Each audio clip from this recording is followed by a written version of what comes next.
Z kim i o czym korespondowali bracia Grimm? Co było tematem nieznanego dotąd listu jednego z nich do kompozytora Mendelssohna Bartholdiego? Jakie skarby skrywają pudła z rękopisami Aleksandra von Humboldta, słynnego podróżnika i przyrodnika, naukowca par excellence? Co czeka na udostępnienie, a być może nawet na odkrycie? Co znajdziemy w dokumentach francuskiego powieściopisarza Honoré de Balzaca? Czy dzięki temu zobaczymy jego dzieła w innym, nowym świetle? Na te i wiele innych pytań szukamy odpowiedzi w ramach projektu flagowego Die Helip w interdyscyplinarnym zespole integrującym bibliotekarzy oraz doświadczonych i młodych badaczy reprezentujących różne dziedziny nauki. Naszym celem jest udostępnienie tego cennego europejskiego dziedzictwa wszystkim zainteresowanym na całym świecie oraz równolegle rozwijanie infrastruktury cyfrowej Biblioteki Jagiellońskiej, by stworzyć tu innowacyjne środowisko pracy z rękopisami.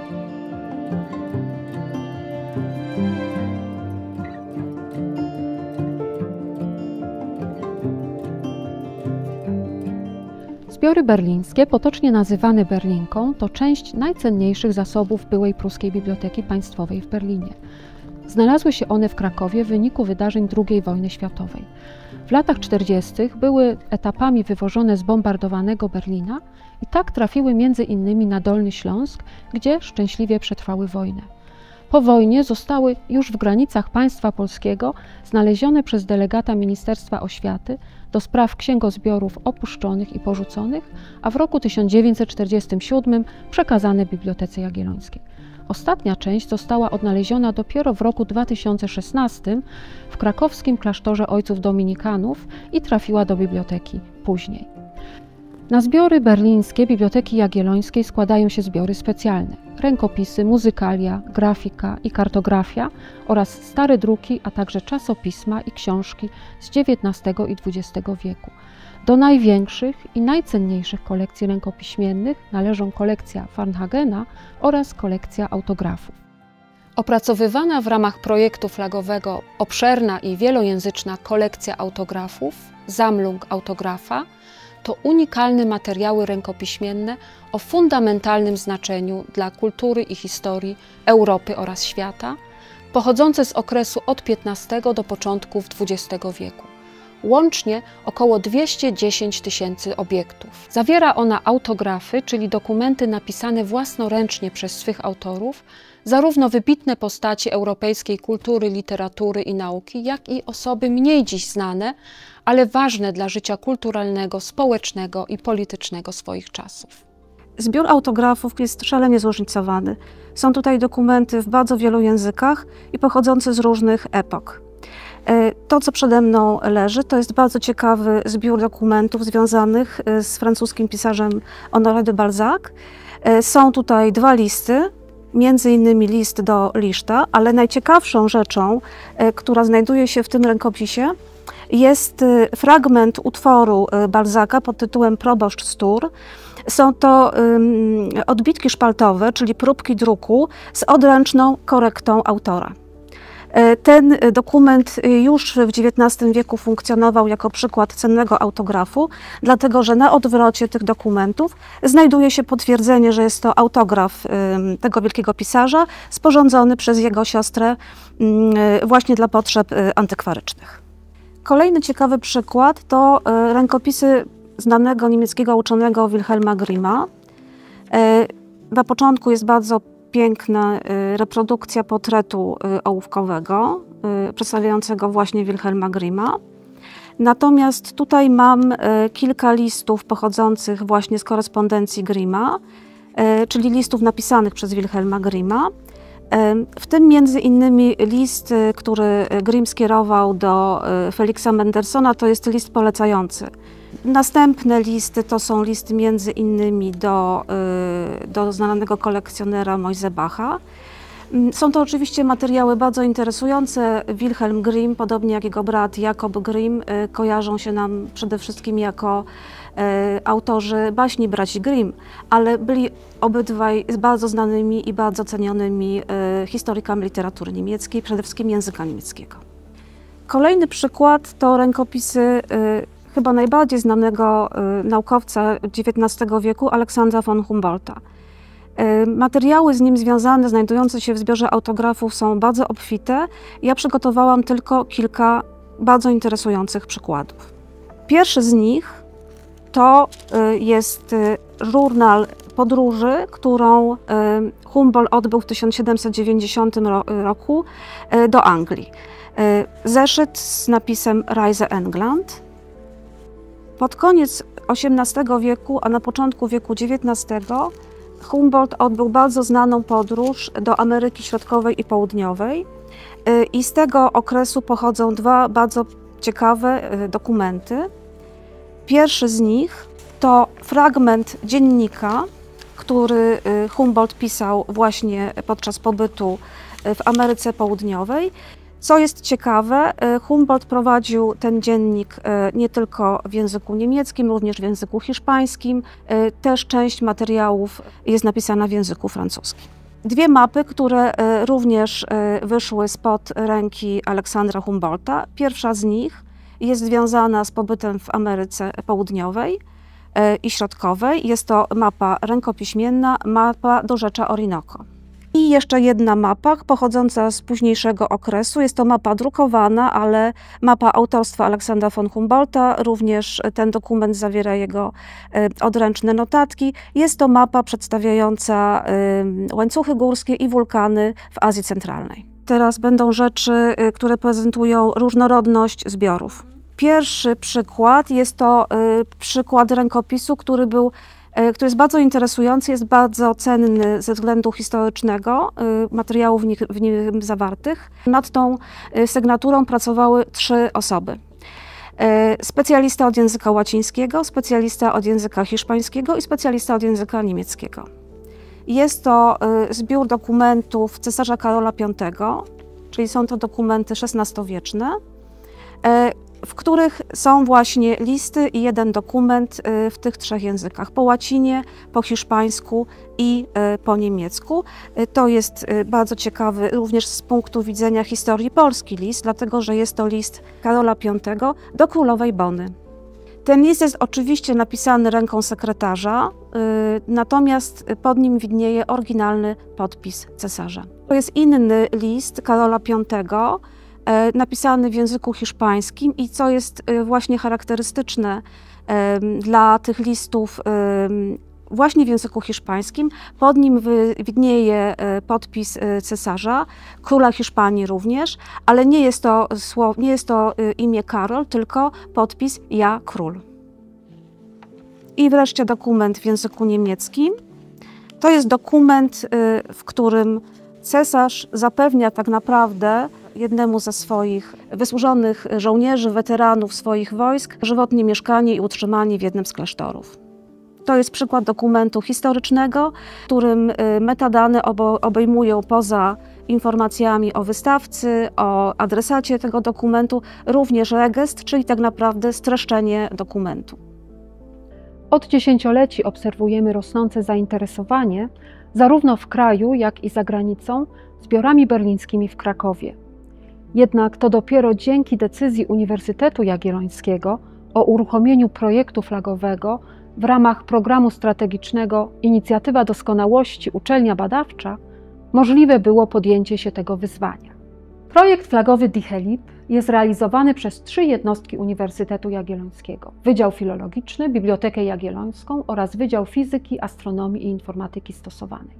Struktura projektu opiera się na 2 komplementarnych podzespołach.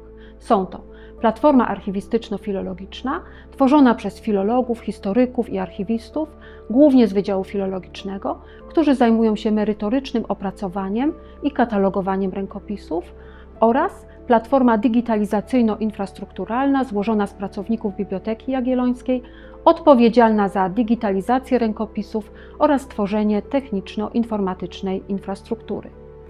Sprawne działanie obu platform wspomaga zespół ekspertów z Wydziału Fizyki, który zapewnia merytoryczne wsparcie i doradztwo w zakresie projektowania systemu Arcarium, a także pracownicy administracyjni. Początki projektu były dość trudne. Pokazały skalę tego przedsięwzięcia oraz różnorodność zadań w tym ogrom pracy wstępnej, jaką musieliśmy wykonać, zanim możliwe było katalogowanie czy digitalizacja. Ponieważ wiele z tych zabytków nie zostało dotąd ani zbadanych, ani nawet zidentyfikowanych, wyróżniliśmy następujące cele do zrealizowania w ramach projektu flagowego DIHELIP. Po pierwsze, katalogowanie, konserwacja i badanie rękopisów z kolekcji autografów. Po drugie, cyfrowy dostęp do rękopisów dzięki innowacyjnym rozwiązaniom technologicznym. Po trzecie, stworzenie interdyscyplinarnego ekosystemu badawczego integrującego prowadzone w uniwersytecie badania nad zbiorami berlińskimi we współpracy międzyinstytucjonalnej i internacjonalnej. Dzięki tym działaniom wykształcimy także nowe pokolenie badaczy łączących wiedzę humanistyczną z umiejętnościami cyfrowymi. Celem naszego projektu jest również zdobywanie i poszerzanie wiedzy. Ta wiedza jest zawarta w rękopisach, które czytamy i które opracowujemy. I takim ciekawym zagadnieniem jest korespondencja kobiet. Kobiety bardzo często w dawnych czasach, w XIX wieku, stanowiły rodzaj tła dla męskich osobistości, a czasami odgrywały bardzo istotną rolę w różnego rodzaju relacjach literackich, kontaktach. Przykładem może być korespondencja włoskiej poetki XIX-wiecznej Adele Curti. Zmarła bardzo młodo, w 1845 roku, ale zdołała opublikować 2 tomiki poezji. Jej teksty bardzo często były potem opatrzone kompozycją muzyczną, dlatego że była bardzo aktywna również w środowisku nie tylko literackim, ale też muzycznym Mediolanu i nie tylko Mediolanu, Lombardii, a nawet dalej. I te listy kierowane były do Luigiego Tocaniego, który był bardzo bliskim przyjacielem Verdiego.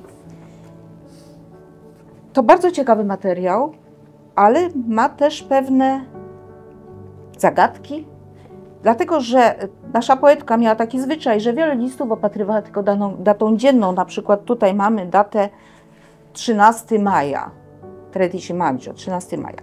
I teraz, żeby móc przygotować jakieś wiarygodne metadane, które musimy wprowadzić tutaj do tej bazy, trzeba ustalić chronologię listów, czyli znaleźć rok.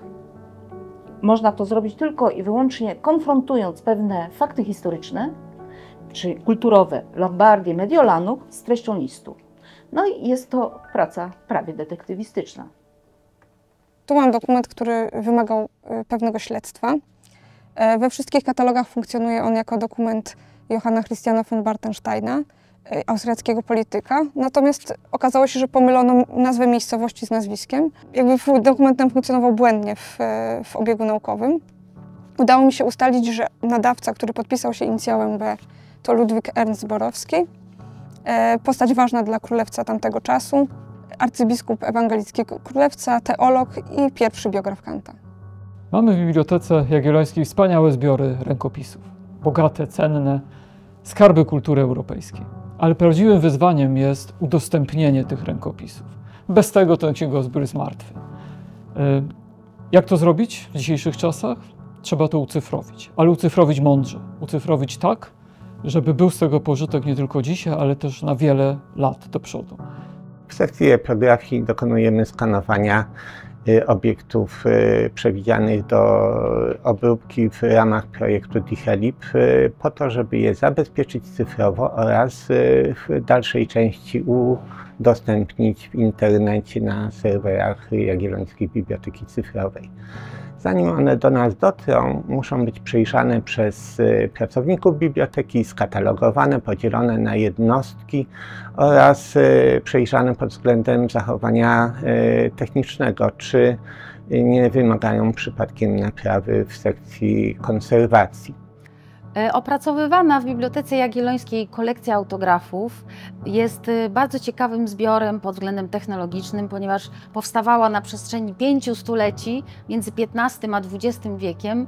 W związku z tym mamy do czynienia z różnorakim materiałem, papierami zarówno czerpanymi, jak maszynowymi, różnej gramatury, różnego składu, różnego formatu, a także różnymi nośnikami pisma.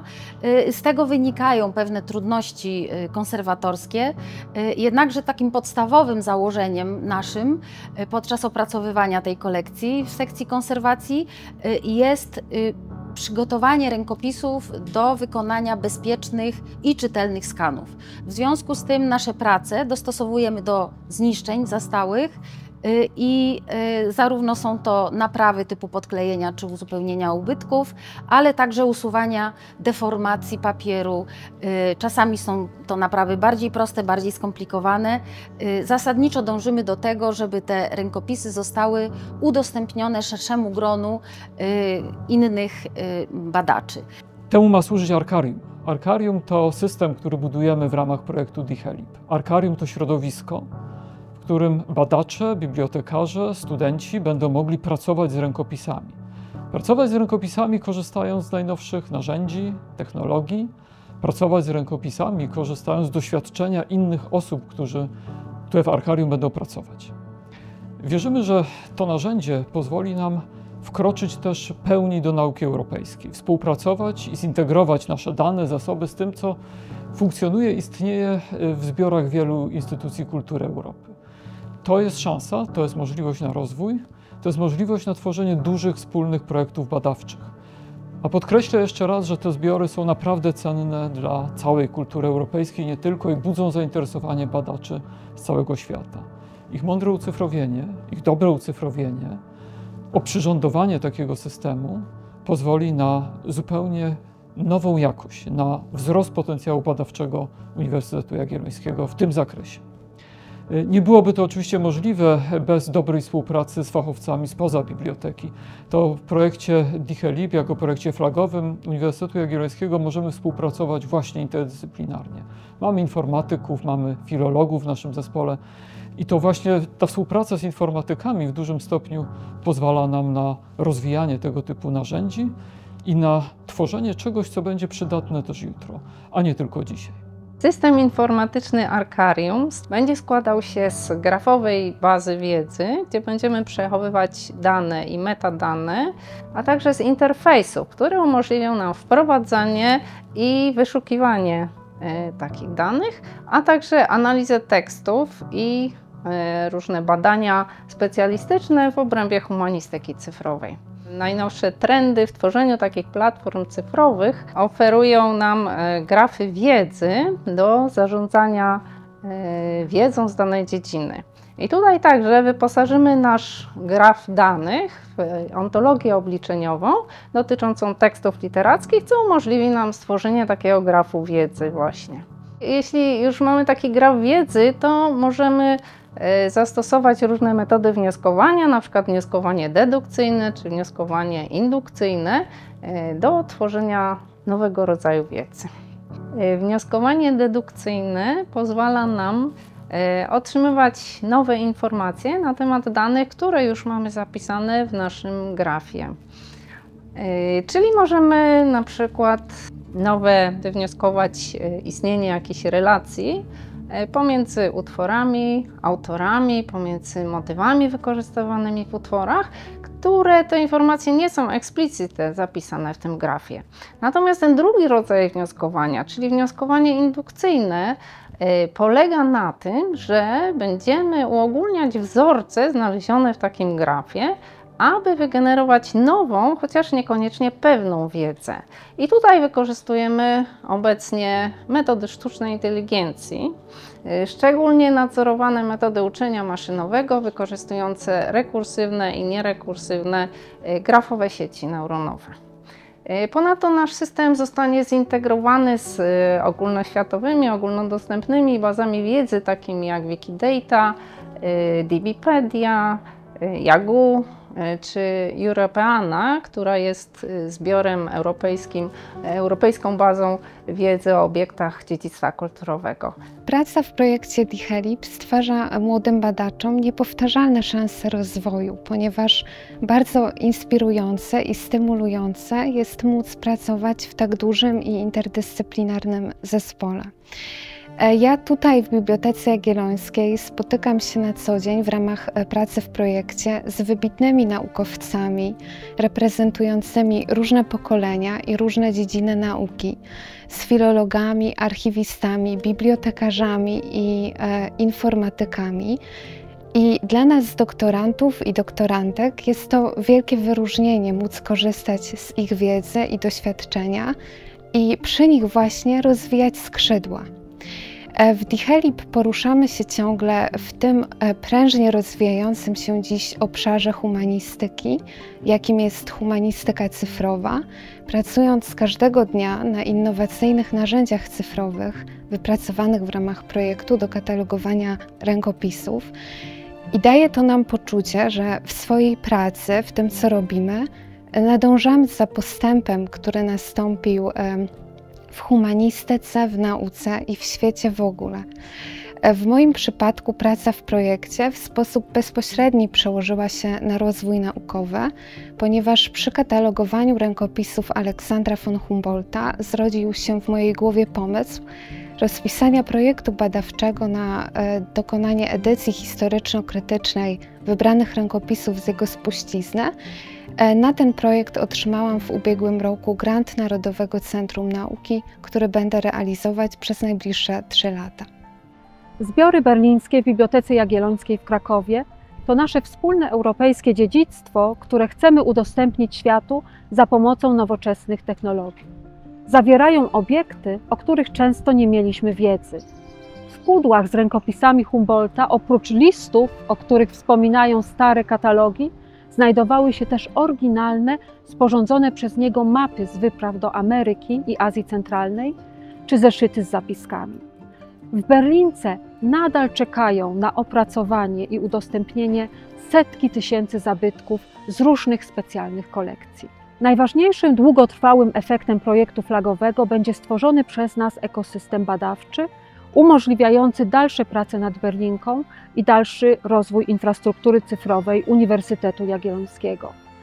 Ten ekosystem to jednak nie tylko jednostki uniwersytetu czy narzędzia, ale przede wszystkim ludzie, którzy z pasją rozwijają w tym projekcie unikalne kompetencje interdyscyplinarne. Zajmując się wspólnym, czasem trudnym dziedzictwem, staramy się pamiętać o tym, że w definicji tego pojęcia łączą się 3 wymiary: przeszłość, teraźniejszość i przyszłość. Myślę, że w naszym projekcie ten ostatni wymiar waży najwięcej. Dziedzictwo to przede wszystkim coś, co jest dla przyszłości, na którą w ten sposób wywieramy wpływ, którą w ten sposób możemy kształtować.